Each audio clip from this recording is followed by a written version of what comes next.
If you are ready to start the show, make some noise. You know, like maybe if we had a baby in the back that was trying to sleep, that would have been acceptable. Like, you know, we're ready, but we're trying to be respectful. But no, I don't see a baby. Unless I do see a puppy though. Aww. But most importantly, I need to see y'all make as much noise as possible because we have an amazing lineup of poets coming up on this mic tonight. So if you're ready to start the show, make some noise. To the first Poetry Garden. My name is Reggie, and I will be your host this afternoon, this evening, this lovely day in Berkeley. Yes, before we begin though, I have to thank some of the people that make this show possible. Our supporters on Patreon. Over the last year and a half, we've been doing a whole bunch of virtual and in-person events with Legally Possible throughout the Bay Area, and it costs a ton of money to pay artists what the fuck they're worth. And it's only because of community support and the supporters that we have on Patreon that we've been able to do that consistently for the last almost 2 years now. So I'd like to thank a few people in particular. I'd like to thank Alice Nami, Melody Montgomery, Stephanie Yeboah, Renee Edmonds, Emily Chow, and Calla Lily for being regular supporters. I'd like to thank Jessica Kozakic for sponsoring the workshops that we have at other shows. And I would like to send a special shout out to Alice Grimm and Rebecca Abraham for pledging $100 a month in support of one of our venues, the Allen Bluford Center. But to be honest, our average donation on Patreon is $11 a month, which means for less than the cost of a Netflix subscription, and Netflix, it's getting interesting, don't it? But for less than the price of a Netflix subscription, you can support a now global literary arts movement that is supporting poets, writers, performers at all levels right here in your backyard and abroad. So if you would like to support, you can go to patreon.com/richoakevents to donate monthly. If you'd like to make a one-time donation, you can always do that via Cash App at Rich Oak Alchemy or Venmo Rich Oak Slam. Lit. But we are not here to talk about money. We are here to talk about poets. So we're going to have an open mic, and then we have 5 amazing poets that will be in our showcase tonight. For our open mic, we have some rules. You know, it's not anarchy up on here. You know, got to facilitate. So first is your time limit. You have 3 to 4 minutes to do whatever you want, whether it's poetry, singing, dancing, whatever you'd like. Now there is a baby. Oh my God. This day is just getting better and better. But yeah, you got 3 to 4 minutes. Please don't go over 4 minutes. I don't know if you've noticed, but it is kind of cold, so like, not trying to be here too far after dark. So, please keep it under 4 minutes. And also, please keep in mind, this is a freedom of speech zone. We encourage you to speak your mind, to speak your truth, whatever that may be. But freedom of speech does not mean freedom from the consequences of your words. Words have power, words have meaning, and we encourage people. If you hear something fucked up, have a conversation with that person.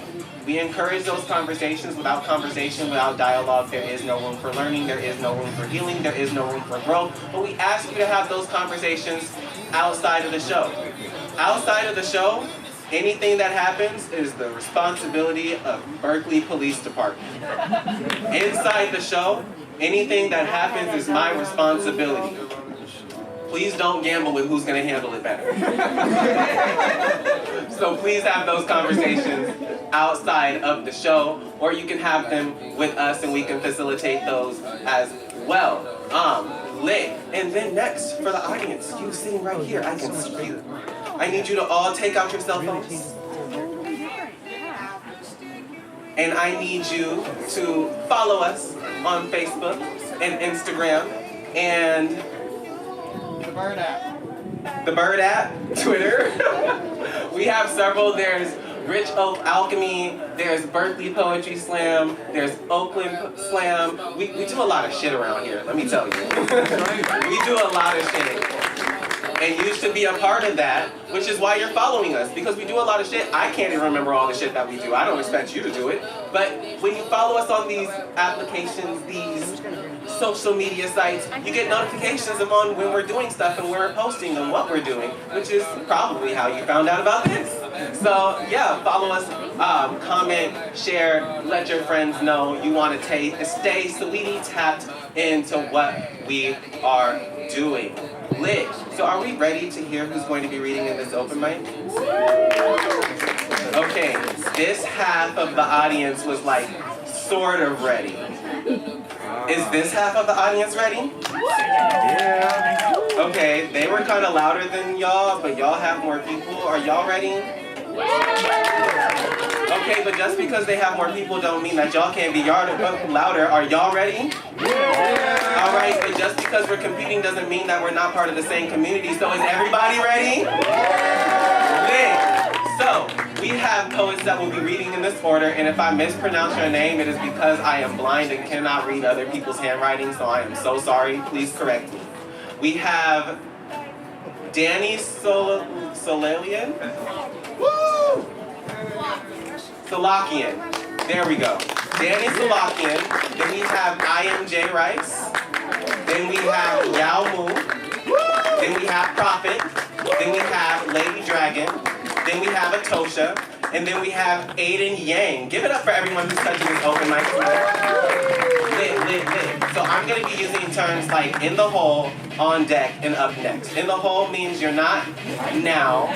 And doesn't mean that you're next. It means that you're third up. So like, you can chill, but like sort of get ready. And then on deck means you're not now, but you're next. So like, get ready, you know, do your like affirmations, you know, say your prayers, all that good stuff. And then right now means like, if you weren't ready, I'm sorry. It's your turn. So, in the hole, we have Yao Mu. On deck, we have I.M.J. Rice. But give maximum love for our first performer coming up on the open mic. Give it up for Danny Salakian.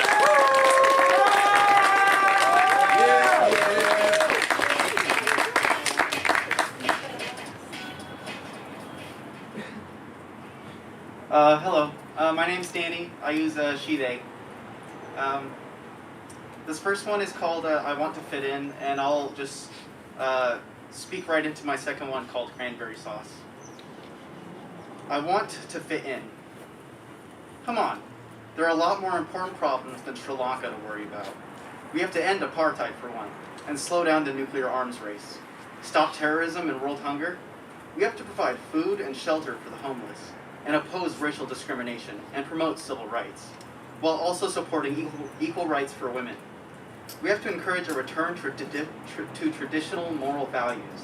Most importantly, we have to promote general social concern and less materialism. Oh, but I'd empty my pockets for cranberry sauce. Come and find me. Find me. Come and fight me. Bring yourself, I've brought you down. Fisticuffs and silly words. Big men like you rule the world. Come to end me. I'm not pretending. I'll be out of sight, stuffed, roasted, glazed, sliced. Carving your guts, served well spiced. Pass me the gravy, please. These boots look good, with the curb painted too. Delicious and red, delicious and rich, red dripping goo. Thank you. Yeah.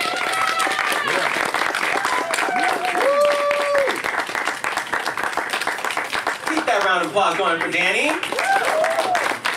All right, what a way to start our open mic. Lit. All right, we're gonna keep it moving, which means on deck, we have, in the hole we have Prophet. On deck, we have Yao Mu. But give maximum love to our second poet coming up on the open mic. Give it up for I.M.J. Rice.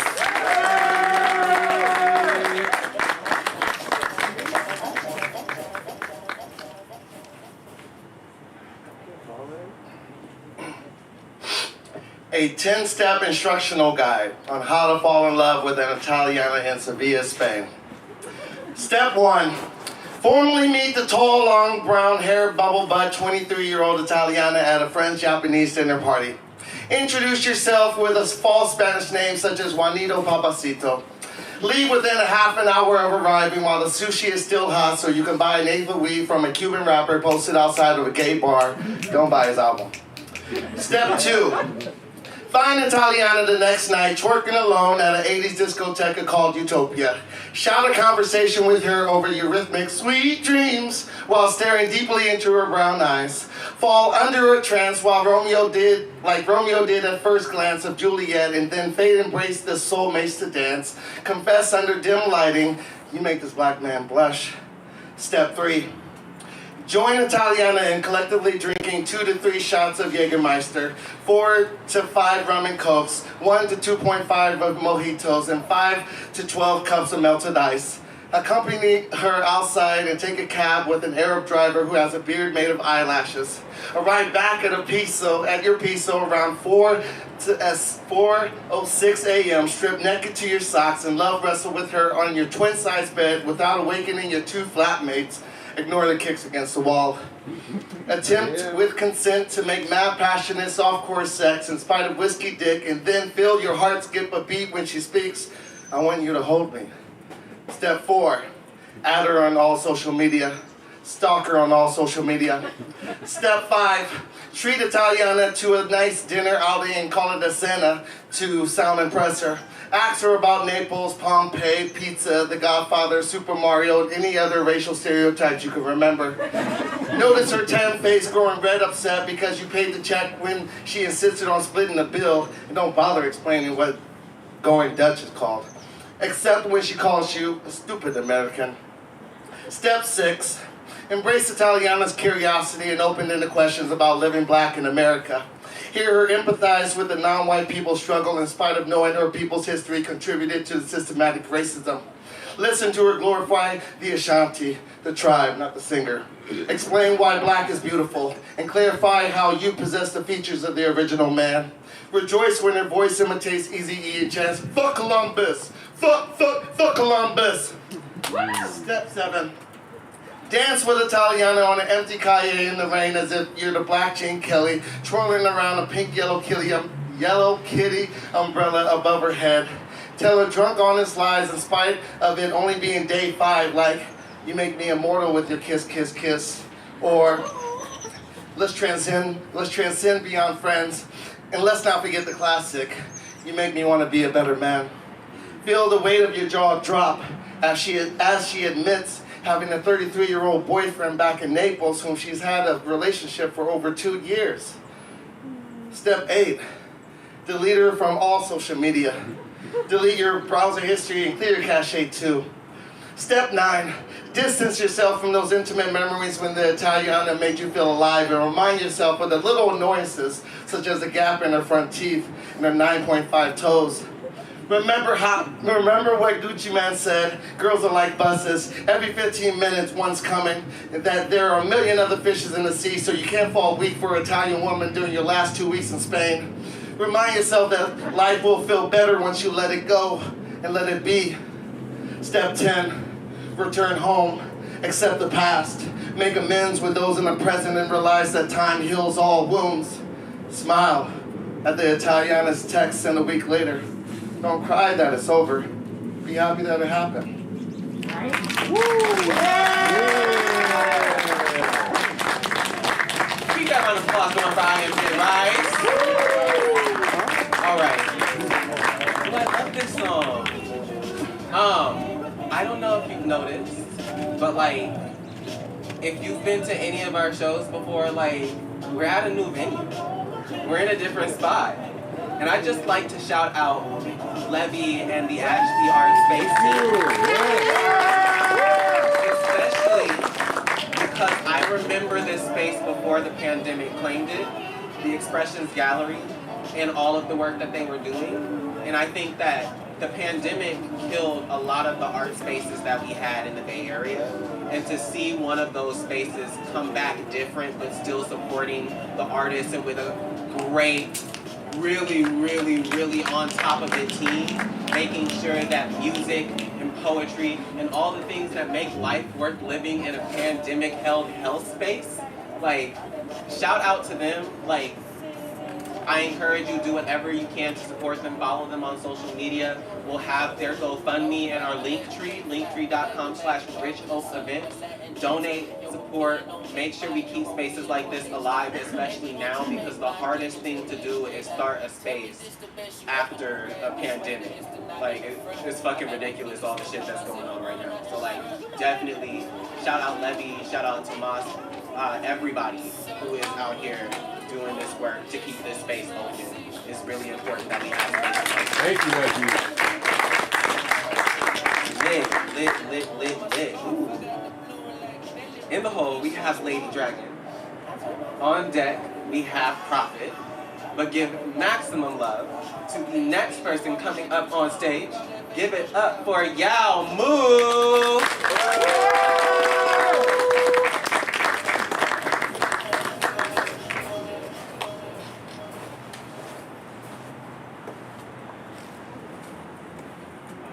Hello, this is my first time doing this. I don't have titles for my poem, but I'll just read them and then I'll pause, meaning that it's done. Okay, first one.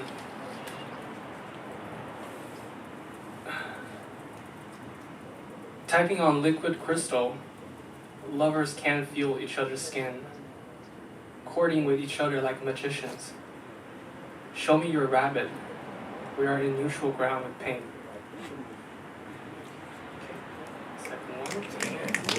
Okay. Loving is self-reflective. The universe suddenly became more interesting when I see myself clearly through loving you, cursing you in my mother tongue, but forgot you are not in my childhood.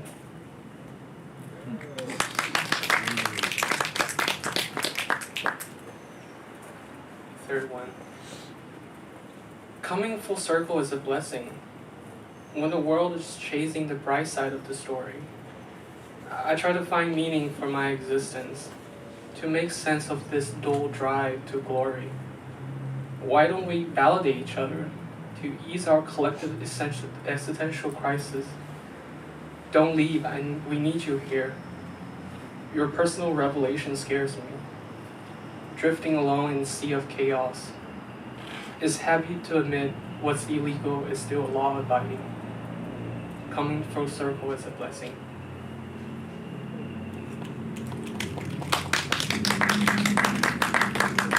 Now this one's a fun one. Relationship is this stressed out supply chain.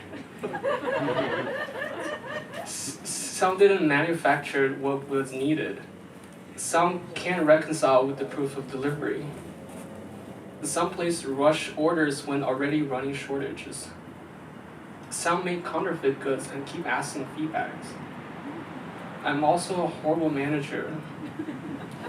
When my heart is on PTO, let my ego process the orders. Picking up one of those piling rejects, he's supposed to hide the love inside.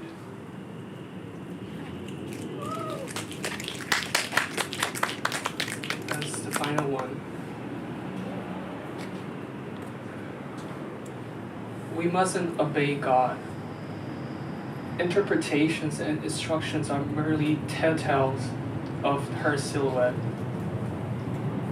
Our offerings to her pulsing in our arteries. We accept her love when we let it go.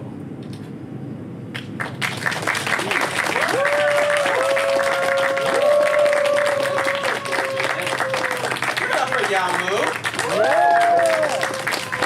I only got 2 words for you. Maybe 3. I can't count. We've been over this. Publish those poems. God damn. Like, it's really like, short poems really get me because like there's so much that you can contain in so little words. Thank you for sharing. And you said it was your first time? Give it up for first timers. The #1 fear in the United States is public speaking. The hardest thing is getting up on stage. So thank you for being brave with us today. lit. In the hole, we have Atosha. On deck, we have Lady Dragon. But give maximum love to our next poet coming up on stage. Give it up for Prophet!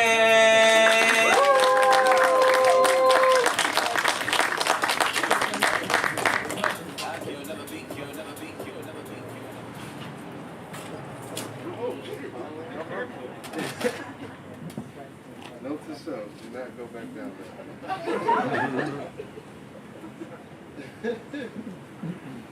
Sorry for the damage, folks. Yeah, you want to give it a test run?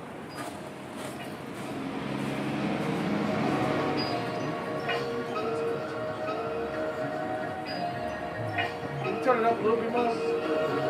Mic check 1 2 1 2. Can y'all hear me okay? Yeah. Alright, I figured I'd try a little bit of music, you know, something a little bit different. It's some old shit, but I'm gonna spit it like it's some new shit. Alright, start it over.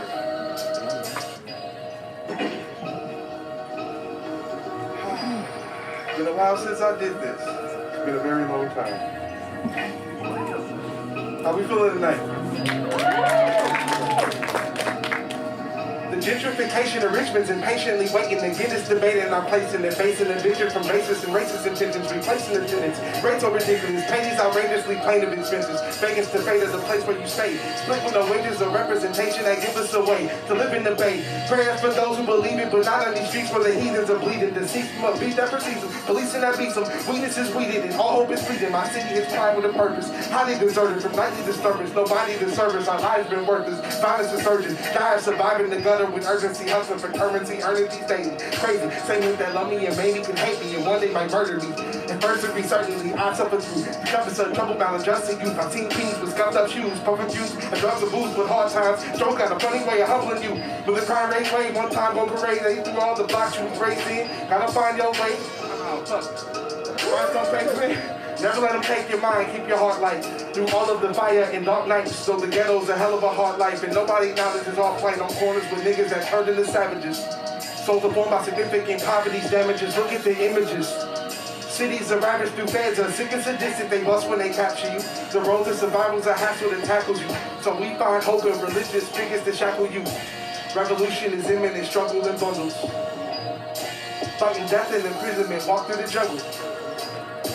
Revolution is imminent, struggle in bundles. Almost got the hang of it again. I come from a slum that was almost defeated. The wicked I've witnessed, you'd hardly believe it. A cycle where death is more constant than rain. By the way, shots will spray the Lord coming today. Why did the bank take my house away? Work 3 jobs to stay, but rent high in the bay. My fan full of pimps, pushers and preachers. Houses I'm branding, cancers and teachers. Working so hard, stock ends and bleeding. Had hella friends, but so few call me when needed. Homeless, I struggled alone in the jungle. Roaming the stone when most others would crumble. Rose to be humble, my throne is the rubble. My home is with those that chose to be troubled. Holding me up, I owe them eternally much. I know I can trust. For sure, I'm raised on my copy game. I cocked the name, body shot and left dropped in flames. Near an nocturnal train, blood stained kids, cops and chains. The body is discarded, charring remains. Felonious monks, holding a pump. My community's molding to dust. It's hopeless as fuck. Most of us stuck in most potent the rush. Tell me why my whole block is writhing in pain. It's not gonna change. My cousin was shot in the brain. 3 years later, my brother psychotically slain. A block for my cousin insane. It's the logic of fate. Justice does not come and play, and it never did not to this day. So my mama ain't safe. I'm psychologically scathed. How do I plot and escape from these corners with menaces turned into savages? So deformed by significant poverty's damages. Look at the images. My city was ravaged through feds, are sick and sadistic. They bust when they capture you. The road to survival's a hassle that tackles you. So we find hope in political figures that shackle you. Revolution is imminent, struggle in bundles. Facing death and imprisonment, walk through the jungle. Revolution is imminent, struggle in bundles. Facing death and imprisonment, walk through the jungle. Thank you.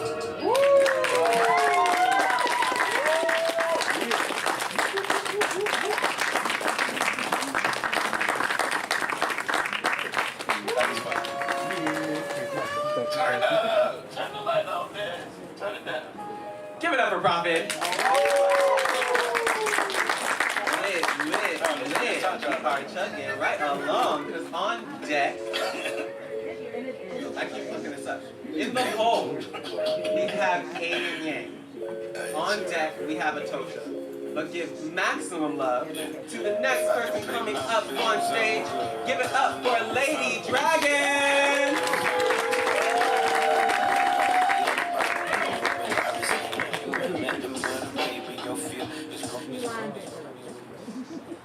Hello, everyone. Feeling good? Yeah. All right. This poem is going to be on something we all need, which is the end of loneliness. I think what hurts most about the end of loneliness is the questions. Like, why did it hurt so much for so long? Why was it necessary? And does everyone feel like this, or was I just especially unlucky? When frostbite thaws, it burns like fire. 1,000 tingling nerves finally dare complain. Say I was trapped inside a snowman, melting in the spring. The tips of my red ears would poke out first, raw and aching like a scrape, like a scab that needs to be pulled off. It's all very well to say, melt. But do you know what it's like to have crocuses growing in you? To have yellow and purple pansies laughing in your guts, rioting against your face? This frivolity of unseemly merriment when I am used to the grim solemnity of snow, clenching white-knuckled and red-chapped in absolute determination to last from one frozen moment to another. You know, how dare the birds sing? How dare they laugh? Don't they know what I have suffered? The snow slides off my snowman face in one slushy mass, and the birds perch on my shoulders, hoping, hopping, humble, inquisitive. One fine, exquisite feathered fellow with intricate inlaid feathers nips my ever-thawing earlobe with a sharp, cheeky little beak.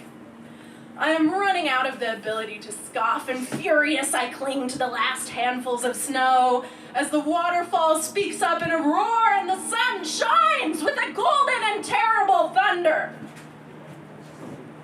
You come up to me in the spring, my suitor, my knight. You kneel at my feet and look up at me.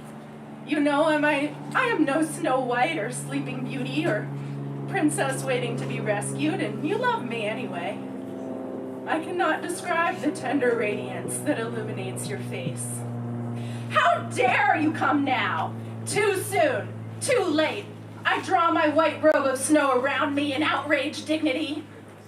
But my robe is all gone now, and I refuse to believe that I am beautiful. But before I turn from snow to stone and hide 1,000 years as a boulder in this terrible, wonderful, enchanted place, I give you a chance. I reach out with all the effort in my body to touch your hand with just my fingertips, and I ask you how it was to watch my snow melt away. Glorious, magnificent, you said, still kneeling at my feet. But it hurts to be alive, and it hurts to be warm, and it hurts to believe. And I want to know again if it was good for you, I repeat. Oh my, yes, so good, you say, and I am without my imposing robe of icicles. Why did it hurt so much for so long? Why was it necessary? Does everyone freeze in snowman form? Or was I cursed by some demon of frost, cursed to suffer because of some impurity I was born to be punished for? Pain only makes sense if it is necessary. The outrageousness of unnecessary pain brings me to my knees, crying with the realization of immensity. I feel your finger on my chin, but I cannot meet your eyes. Yeah!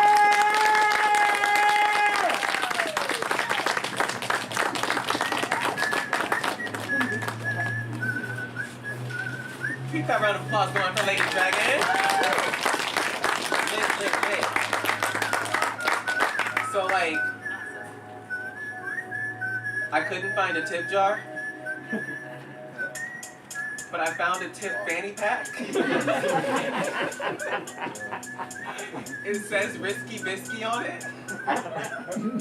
So if you want to risk it for the biscuit and support the space, support the people that make this happen, You know, I don't know if you've noticed, but there's like a whole bunch of people around you like doing jobs, making sure that things on the back end run, making sure that we have a live stream, making sure you got snacks, you got like you're paying at the door, you know, you got music, all that good stuff.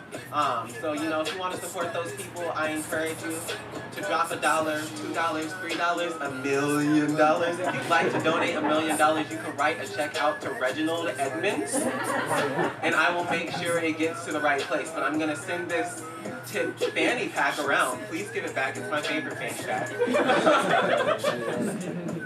I'm gonna send this around, and it'll go around the yard like a snake.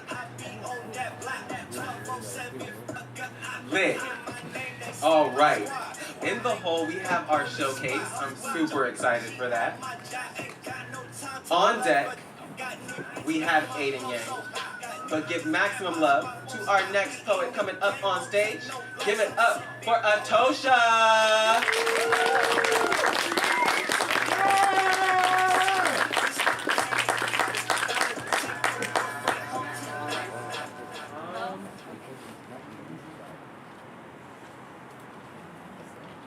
Hello. Haven't noticed in a while. My name is Atosha, which means enough in Swahili.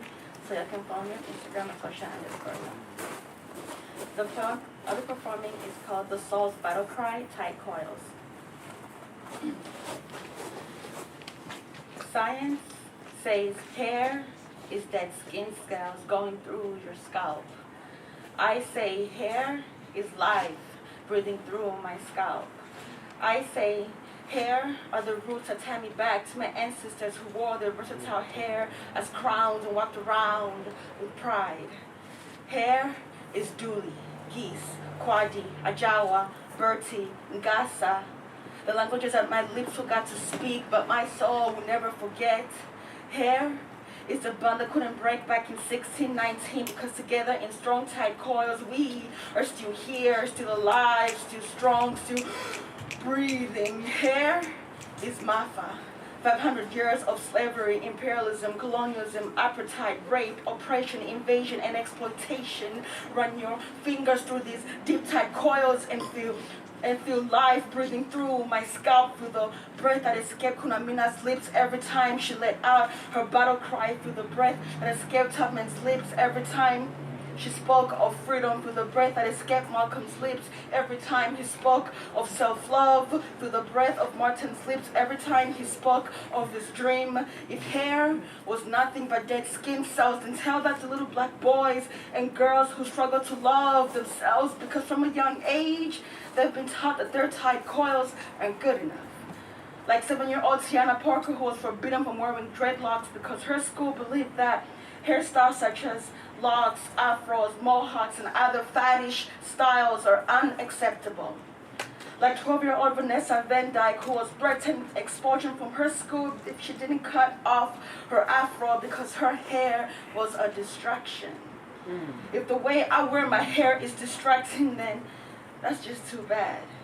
Black hair is not a trend, it's not black hair, it's not unkempt. For years, black people have been fighting to Black people have been made to be a For years, black people have been made to be a problem, fighting to get out of enslavement and oppression, fighting to get into mainstream society, fighting for equal rights, and our hair has been fighting for the same rights. These deep tight coils that speak the language only hair can speak is the battle cry of the fierce soul that lives inside of me. The soul that refuses to be broken, refuses to be silent, refuses to forget. The soul that wants nothing but freedom. The soul that dreams of living in a world where one day she won't be judged by its texture, but by her character.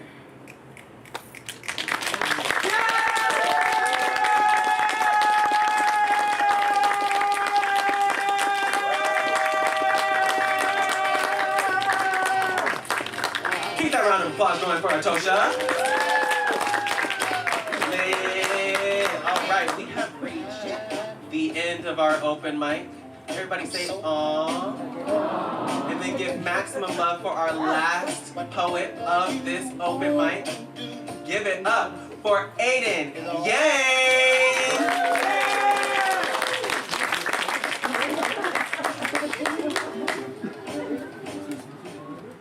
Hi, it's my 6th week on testosterone. I'm a trans man. Hey. I wrote a poem about my journey because I've been feeling a shift in my energy flow. And the best way I can describe it is like a lake becoming a river. And just like from going to a place of being receptive and reflective and passive, I feel like I'm finally like moving and just expressing myself and vibrant and changing and proactive. And it's like in 6 weeks, I have felt displaced in my body. And I've been displaced in my brain. And my perspective and process has felt like I dropped into Alice in Wonderland, where nothing makes sense anymore. It's all nonsensical. Red is blue, green is yellow. Everything is shifting. So I wrote this poem called Transformation. Transformation. The lake breaking forth from its bounds becomes a vigorous river. Crevices forge new paths through the barren wilderness to unsheath the long-leashed seeds into a triumphant burst of light. Entombed no more, they arise as the blossom and the genesis of a verdant, rambunctious meadow, hued by the cavalier footprints of a frolicking rainbow. Allured, the rabbit wanders into an ever-evolving wonderland. Thank you.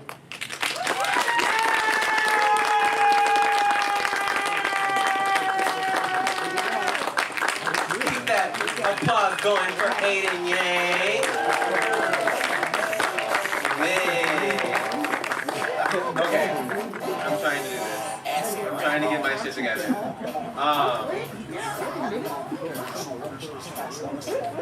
Google Docs is fucking up, so like I have all these like bios for our featured artists tonight, and like it's not showing me their bios. So I have to pull up the Facebook page. Just say what you know about me. I don't even have all the bios. Okay, you know what? Look, I know all these people personally, so I'm gonna just say some shit. So we have an amazing lineup of poets coming up here tonight.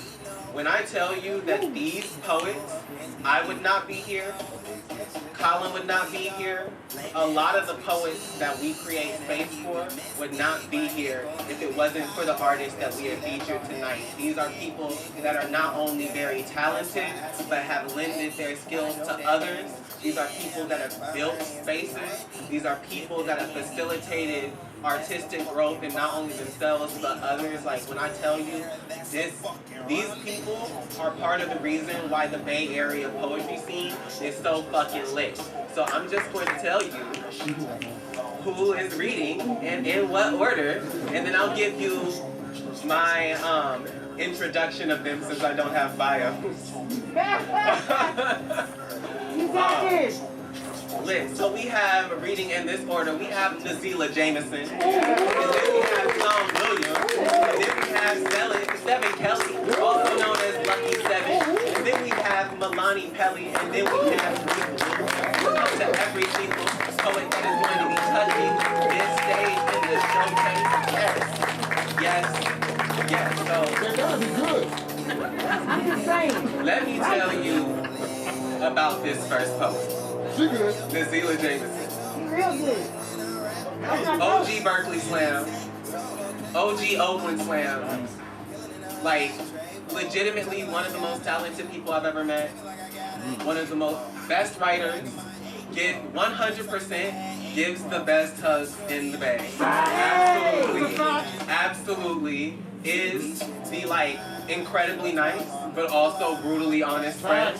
Like, will hold you down and hold you accountable. You need to get some get right. Look, and by far, one of my favorite performers, like everybody in here, but like, one of my favorite performers in the Bay. So I need y'all to give maximum, and I do mean maximum love, for the first poet touching this showcase tonight.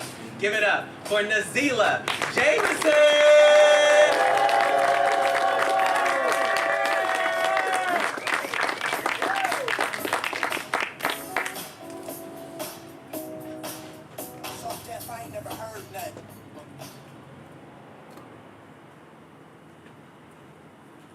You have a part in everything that happens to you. It doesn't mean that it is your fault the bear attacked you or that you provoked it. It could mean you decided to bathe in honey that day. Or maybe you didn't run when you had the chance. Perhaps you fancied yourself the bear whisperer. Or you thought playing dead would prevent being dead, as if death were the worst possibility. Examining your part is not blaming, it is empowering. The bear is here to maul people, and you are here to learn lessons. Next time, bring a gun to the bear fight. Or better yet, don't fuck with bears.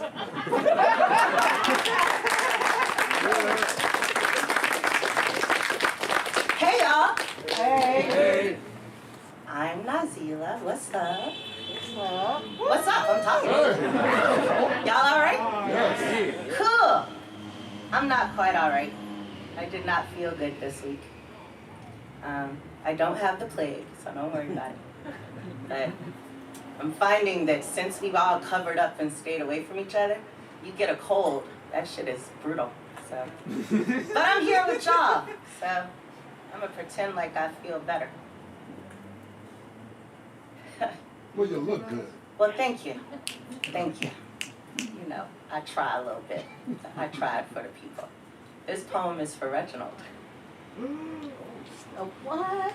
Lord, I promise if you give me $1 million tomorrow, I will be charitable, kind, and generous to all who have loved me well or been compassionate to me when I was in need.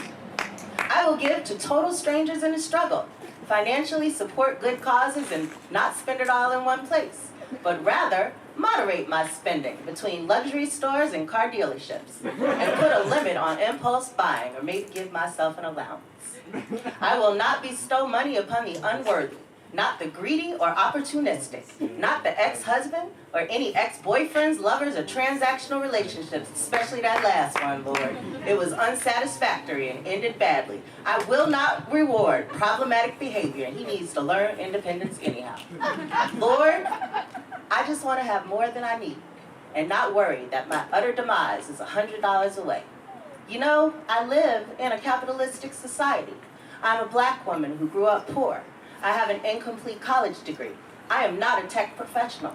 All I do well is art and loving people. That is to say, I am not a lucrative commodity, which in America locks me in a wooden box of income and means that I will never have enough.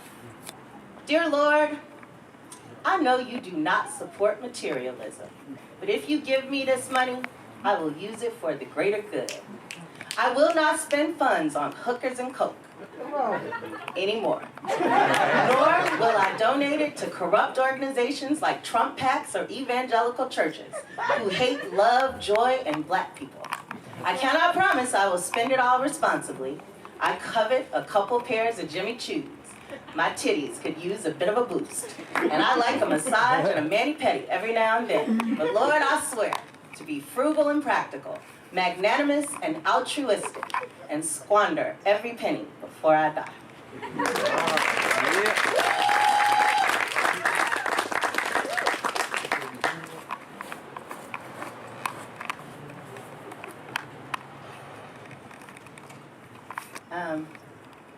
This poem is for San Francisco. That's good. It's called Cannibal. In church, we ate God every first Sunday, or rather, we ate the body of his son, our Lord and Savior Jesus Christ, washed him down with grape-flavored blood, went home in the afternoon and chewed upon the actual flesh of the dead and unholy. I grew up country poor. We only shopped in grocery stores for canned tornado food and milk. Our farmer relatives fed us. I spent late summer snapping beans and shelling peas for freezing. The first days of after schools cleaning freshly wrung chickens. By spring, we were usually down to hogshead cheese and fatback sandwiches. By summer, dinner was grits and fried canned tomatoes. God bless slaughter season and early harvest. When I was 7, I once had a pet chicken. It was then that I learned the meaning of life. When I came home from school and she was silently on my plate, her cage and my belly were both empty. Hunger eclipsed my righteous indignation. God is great. God is good. Let us thank him for this food. Vegetarianism is a religion proselytized by city-dwelling atheists and rich folk. It is an elite Western ideology, attractive to those with no immediate fear of starvation, consumers of billboards and articles and philosophy, drinkers of smug self-righteousness, to wash down multivitamins when the rice cakes were not enough. Humans at their basis eat what is edible. Country Christians eat by the Bible. Jesus gave the people fish, invited us to eat his flesh, basically said, fill your belly with what I have availed to you. I am no longer Christian, but I eat what is available to me. My hunger eclipses your politics. Perhaps I am wrong. Maybe my country grandmothers and aunties lived to their late 90s in spite of hog maws and pig knuckle sandwiches. And Mother Earth would prefer if we set domesticated food animals free to overpopulate and die from mass starvation. What I do know, though, is PETA protesters are made of meat. When this earth inevitably transitions, when crops dry up and blow away, when the last animals have gone to slaughter due to famine and waste, when there are no more chickens, there will be vegetarians. I will fill my belly with what is available to me. Hunger eclipses everything and transforms saints into saviors.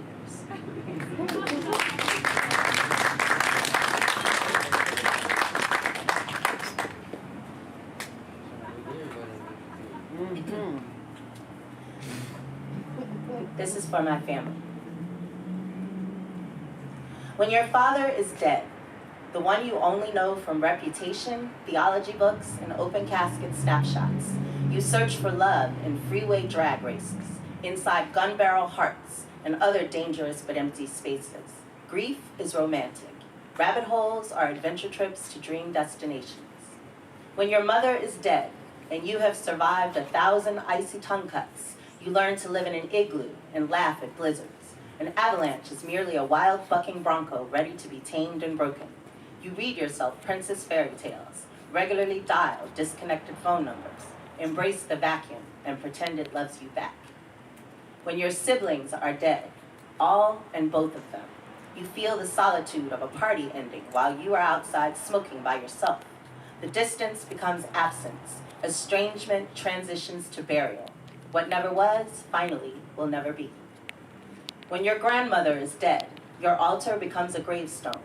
Wilting flowers are conversations, candles like memories, and crystals text message. Her hands become your hands, braiding your hair, praying for comfort, pulling sustenance from the flames, impervious to pain. Incense smoke and incantations transforming you into your ancestors. When you are the sole survivor and your entire family is dead, no one left who can confirm your birth or actual existence prior to public exposure. When the tourniquet of fate has ceased all blood flow, you become a familial amputee. The past is an edited bedtime story. You, a limbless phoenix, covered in ashes, nomadic and now self-creative, loving only forward, propelled by your own momentum, ascending away from dust and phantom pain, toward the sun and home-cooked meal and redemption.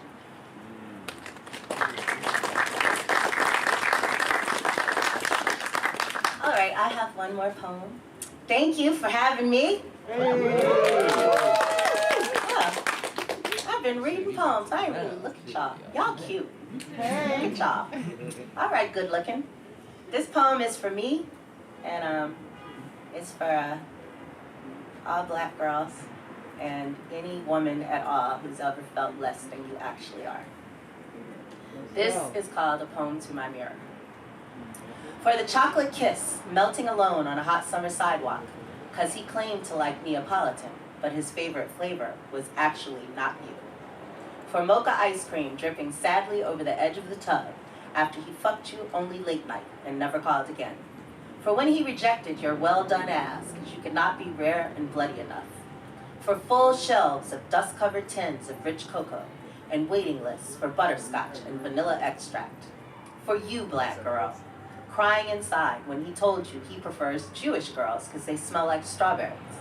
Standing outside of his life because you aren't pretty enough to take home to his color-struck mother. For you, mahogany, ebony, onyx panther, you are the foundation upon which galaxies are suspended. Sun swallower and color fusion, initiation and conclusion of everything. Omnipotence is no consolation, will not rescue you from the tower of loneliness you have come to call home. But go on. Paint your eyelids sunrise and your lips bright coral. Adorn your fingertips with passion fruit and your toenails with blackberry wine. Wrap yourself in molten lava and be a volcano. Be the universe. Encompass the world. And let that tide you over for now. Thank y'all.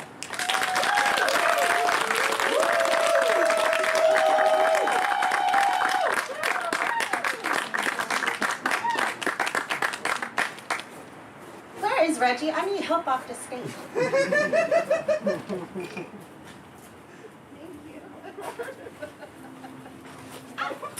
You okay? Give it up for Nazila Jameson. God damn. That's how you start a showcase. Lit. Oh my goodness. Oh my goodness. Nazila, how, I can't see you behind this light, but I'ma just look in your general direction. How can we support you? We can send you money. Nazila Jameson on Venmo. At Nazila on Cash App. You can go to Nazila.com.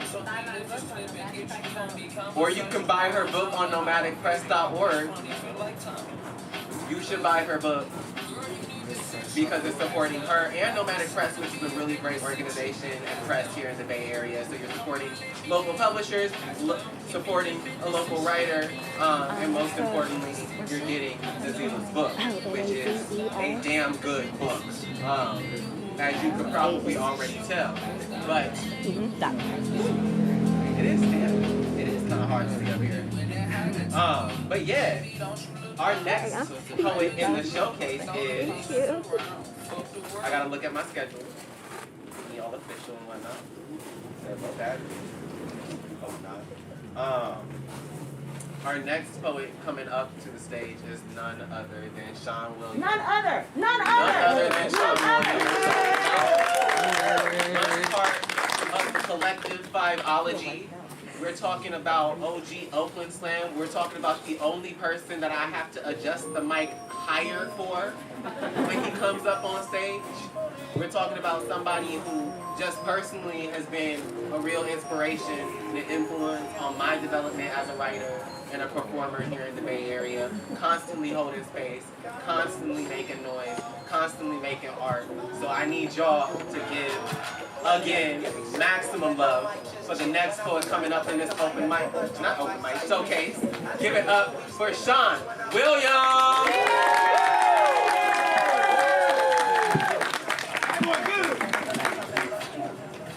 That's my friend! First of all, I feel like 7'30" on stage. That's always good, but all jokes aside, give a round of applause for my jacket. I don't talk too much about myself, I'm real humble, but my jacket is the shit today. Okay. I know, he's warm. How's everybody doing? Good. We'll do a couple of poems and we're going to get up. Move to the next one. And the next one after that. Poem's dedicated to strong black men. I put the gun to my mouth because it's the only thing that I've eaten in days. My best performances are off stage and trying to convince friends and family members that I'm okay, because being a black man in America is not okay to say that I'm not okay. It is often frowned upon, looked as a sign of weakness, so instead of self-care, we self-medicate, live unhealthy, die in toxic relationships. They say that depression is like living in a body that is trying to survive, but a mind that is ready to die, and I can't lie. I no longer have the mental capacity of being the strong friend trying to put out everybody else's fires when I'm living in a smoldering house of ashes myself. Do you know what a cry from help from a black man sounds like? It sounds like I'm okay. I'm cool. I'm gonna make it. I'm just keeping it pushing. Little do you know that I'm pushing everything away, friends, family, you, baby. These are not vulnerability poems. These are suicide letters written in pens dipped in formaldehyde to numb and ease the pain. A testimony, my last Sean Wilton testament, either burned, cremated, or in a cream suit with a casket and a headstone that says, "Here lies the failed father, husband turned has-been, introvert man going through manic depression. Son, you better make sure that you read my obituary and make sure that there are no fake poets crying at the cemetery. February 22nd, 2016, I lost a six-figure job. Marriage was in shambles. Received a text message from my mother telling me that she had a rare form of bone cancer, and if that wasn't enough, the check engine light in the car that I could no longer afford came on. I am not gonna lie, that day I was finished. Done. Ready to take an infinite nap lying in the bed that I made for myself, but a funny thing happens when you're fortunate enough to see the sun come up. A Facebook one-year memory of your son comes up, letting you know that you have something to live for, and this world does not need to see another black man or black boy losing their father to senseless gunfire. That was in 2016. And I'm not going to say that I haven't had any bad days, but what I can say is that I'm still here. I'm blessed. I'm good. Again, I'm here. Thank you very much.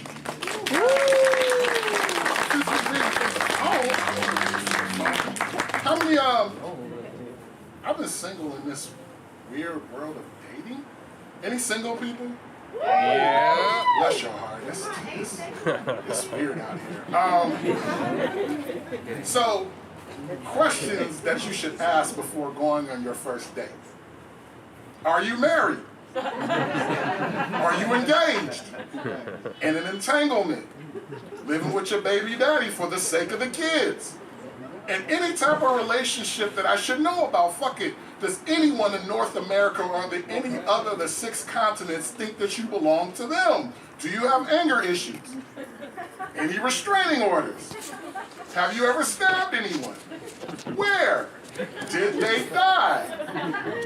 When texting, do you know the difference between there, and they are? Right. Right. Are you homeless? Do you have a utility bill in your name? You live with your mother. Oh, so you are homeless. Do you have a car? Is your check engine light on? Are your tires bald? Heifer, it's wintertime. You're going to die. I'll drive. Do you have any children? Not just the ones that live with you. Listen, does anyone in North America or any other 6 continents think that you belong to them? How many? Do they have silver cap teeth? They bad, huh? Why did you give them badass kids so much juice? Have you ever been a jump off to Drake, NBA Players Apprentice pal? You know what? Never mind, don't answer. I just have a few more questions. Have you ever sought therapy to deal with your childhood trauma? Let's go. How's your relationship with your father? Hello. When's the last time you've taken an HIV test? Do you love yourself? No, not the social media self, but your real self. Why do you like trauma bonding with so many broken people? If I loved you unconditionally, would you be able to receive it? Or would you just self-sabotage it all because dealing with yourself and your toxic traits means that you have to hold yourself accountable for your bullshit you see? I don't care about your sign. I care about your red flags. That's right.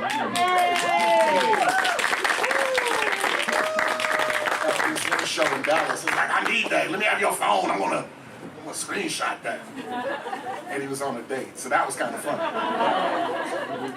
This is really a great honor.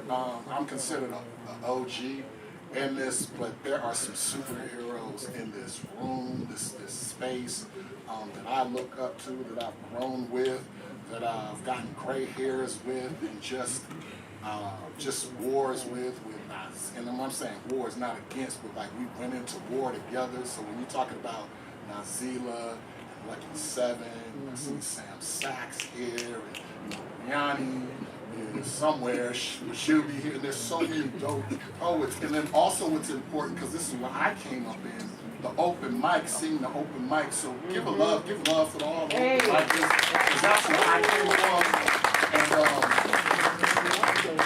And I appreciate it. And the Oakland Slam, the Berkeley Slam, the Alchemy Slam, all that together, you guys have held this tradition for us OGs and held it in the right way, taking zero shit, and that's how Oakland gets down. So I appreciate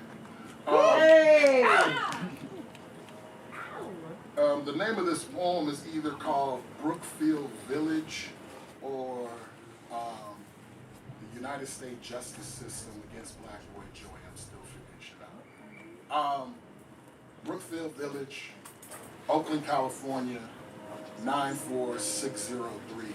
I come from the part of Oakland where the gentrified is still afraid to occupy.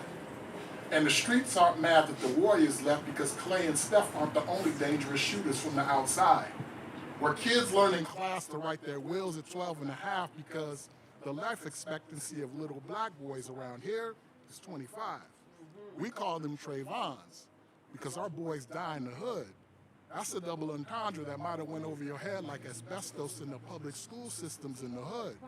Nowadays, these kids don't lean on pops because they be high off of promethazine mixed in pop. So when the streets get it popping, that's how pop dies nodding. That's how you lose pop to pop. You have a right to remain silent, and I honestly hope that you exercise that right. So overworked public defender who does not come from the public that you come from, defend your freedom half-heartedly. Son, you don't know what a trap house is until you stepped inside of a courthouse, shackled and cuffed like your ancestors, judge looking at you like a direct deposit on payday. You, my dude, are a payday, a quota, with a quarter of your life hanging in the balance of Lady Justice. Can't see nothing but dark meat. You, my dude, are food, ready to be consumed in the belly of the beast. Lucky that you got this far because police normally hold trials in the streets. Silencing you like Grant, or Gardner, or silencing the whole like Khalif. Will you take this plea bargain of legal mumble jumble jargon or wait up to 5 years to be judged by peers who do not look like you, think like you, hang with niggas like you? They'd rather hang niggas like you than hang juries because you remind them of their worst fears. Basically, my brother, you got two options. Tell me what I want to hear, or wait for a trial that might not come for another 3 to 5 years. I will make your bail so high that it'll force your mama to cry and say, son, I can't help you this time. I am the judge. That means I am your mama now, and I'm ready to give you life. So you better start talking, or this gavel will be your last chance at freedom or put the last nail in your coffin. I will bury you so deep in paperwork and red tape that by the time you get out of prison, your youngest son will be walking through those gates. You see, the problem is with these young cats, I try to school them, and they think that it's their best friend or wiretaps or all kinds of things that are making sure that they get clipped. But I tell them, it's social media, IG, all these lives that you're doing, Kick. So basically, you're the snitch. Remember, anything that you say or do can be used against you in a court of law. Thank you. I'm gonna go out with this last poem. You can follow me on all social media things. I am Shawn William, SHAWN, William, no S on the end.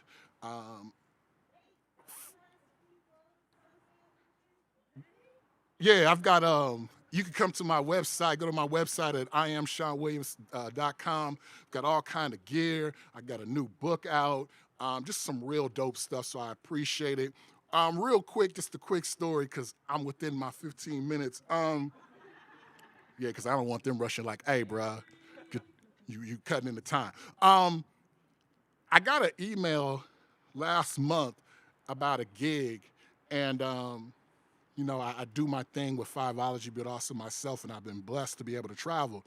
And so I got a gig, and they were telling me wanted to do an hour set at Yale.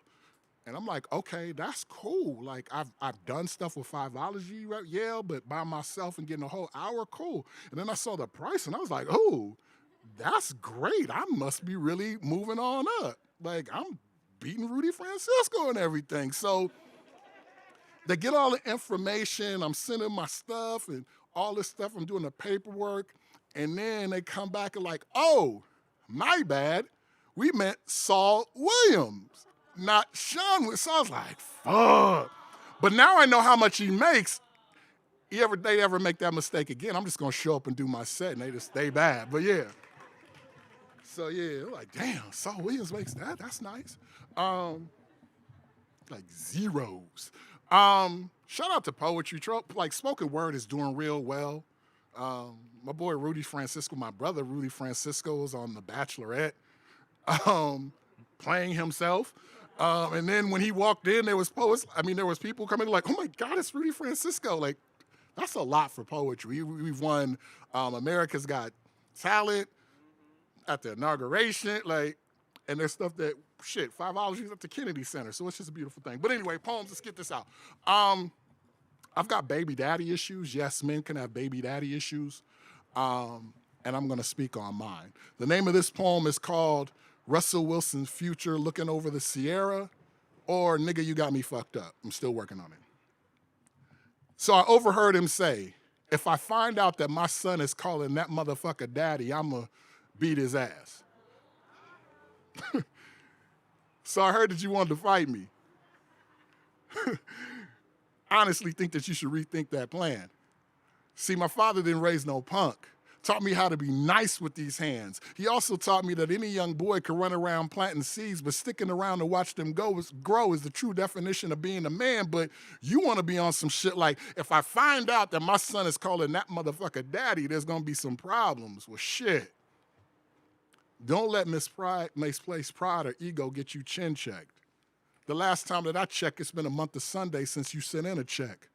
I advise you to check your ego at the same door our son keeps on checking at, hoping that you'll come through. But you the type of dude that wants props and kudos for supposed to's, like buying him a bike on Christmas but faking to see him on New Year's. I'm trying to break the cycle. Don't want him going down the same path. Remember that day you asked me if the shoe was on the other foot, what would I do? I told you, simple. My shoes would have never walked out of my son's life. It feels like I'm raising two kids, him and you. I should claim you on my taxes. The only thing that's worse than an absentee father who does not take care of his kid is a part-time dad that takes claims for the little shit that he did. It's like he'll say stuff like, I paid for daycare this week. Nigga, you supposed to. I taught him how to walk. Brother, you supposed to. I'm the one who's been there all this time. No, that was me. You're supposed to. See, don't get upset and mad because it wasn't me and his mother who came up with the idea of him calling me dad. It was him. You see, when you decided to step out and create another family, leaving your prince and the door open for a king to come in and raise him. And if it's really true that they say it takes a village to raise a child, then you, my friend, are the village idiot. The name of this poem is either Russell Wilson's Future Looking Over the Sierra or Nigga, You Got Me Fucked Up. Dedicated to any stepfather who had to step in and raise a little man because a man wanted to be a boy. I understand. Thank you. My name is Sean William. Once again, give it up for my coat. In Oakland, California, I love y'all, and Berkeley, and the Bay Area. Thank you very much.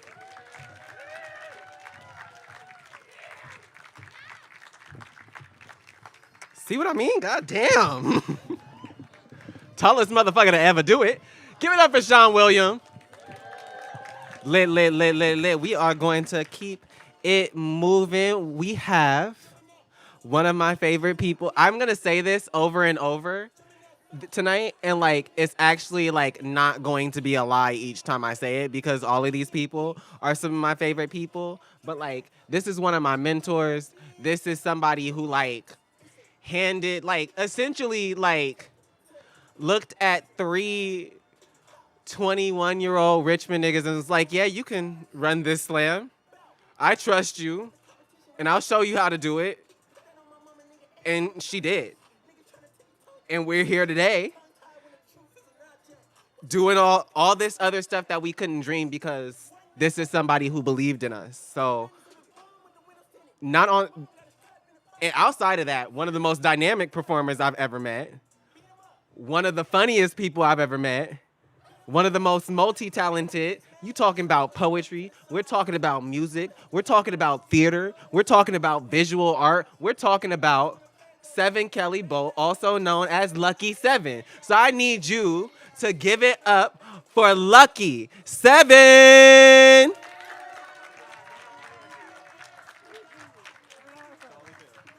Good Lord.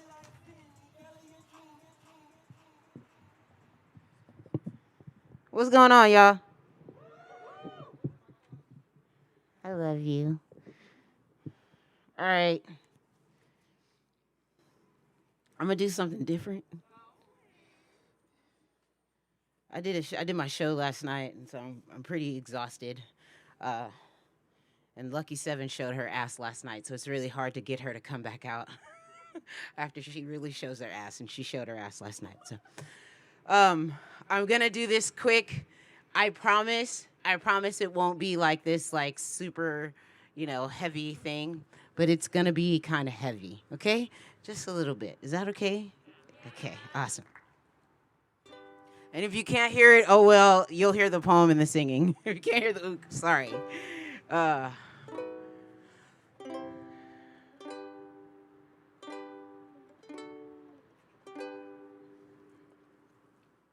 Hold on, I'm sorry.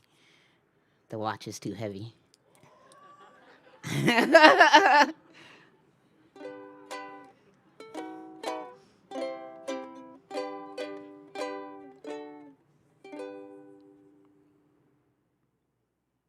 It's been 10 long years since I left my home in the holler where I was born, where the cool fall nights make the wood smoke rise and the fox hunter blows his horn.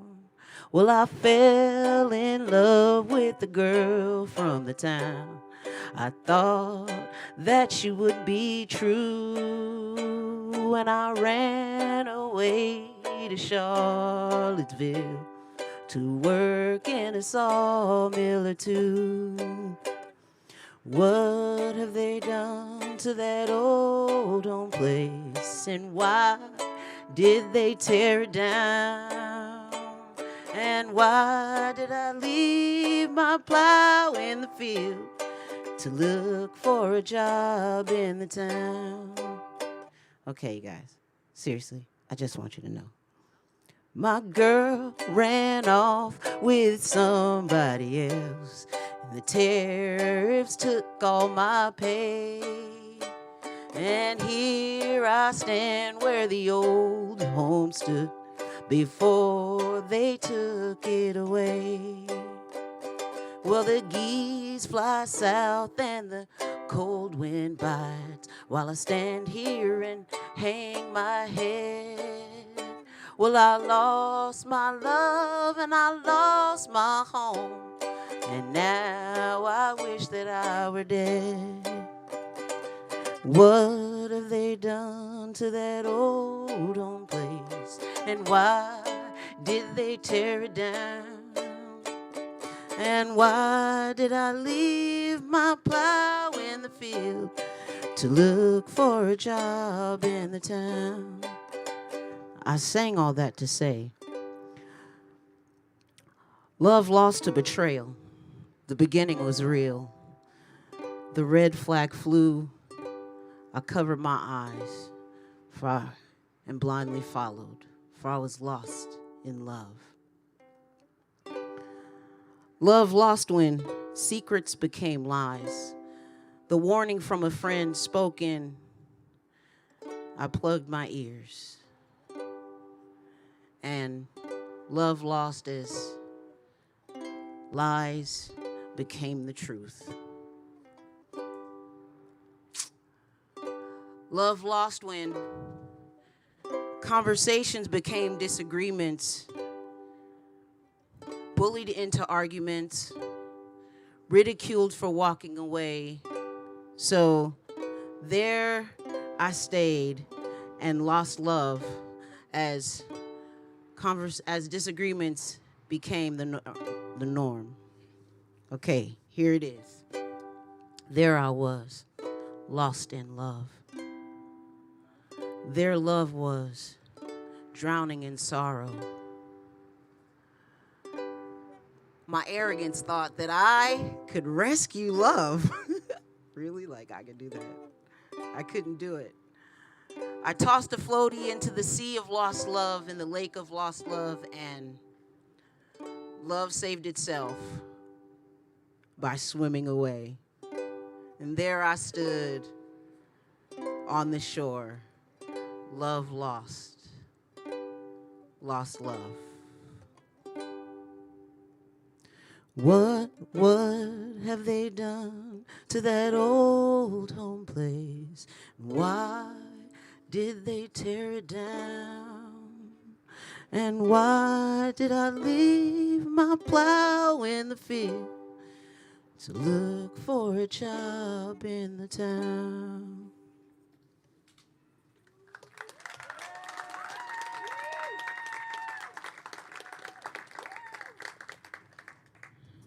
And because you lose love, right? And this is how you feel. You be all sad and shit, right? So you go.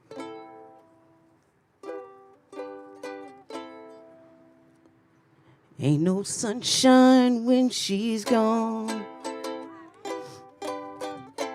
It's not warm when she's away. Ain't no sunshine when she's gone. She's always gone too long. Anytime she goes away. Wonder this time where she's gone. Wonder this time will she stay. Ain't no sunshine when she's gone, and she's always gone too long. Anytime she goes away. And now no, I know, no. Oh, you ought to leave the young thing alone, 'cause ain't no sunshine when she's gone. Ain't no sunshine when she's gone. Only darkness every day. Ain't no sunshine when she's gone. This house just ain't no home. Anytime she goes away. Anytime she goes away. Anytime she goes away.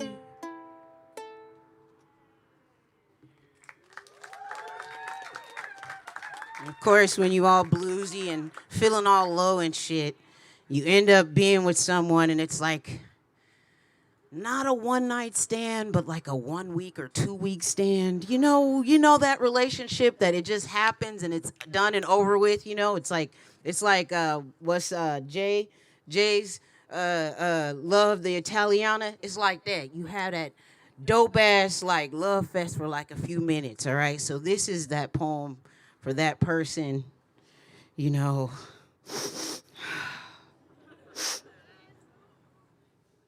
Okay.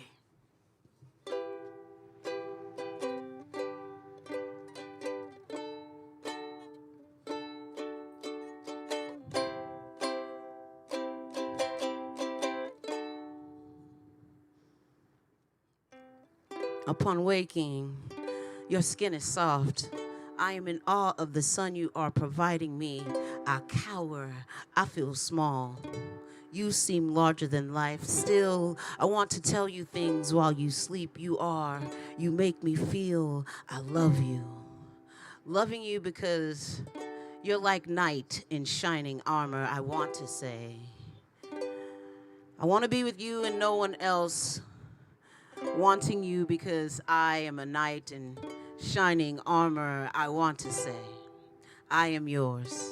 Your happiness is my truest desire. Do with me what you will. You see, I came for you last night.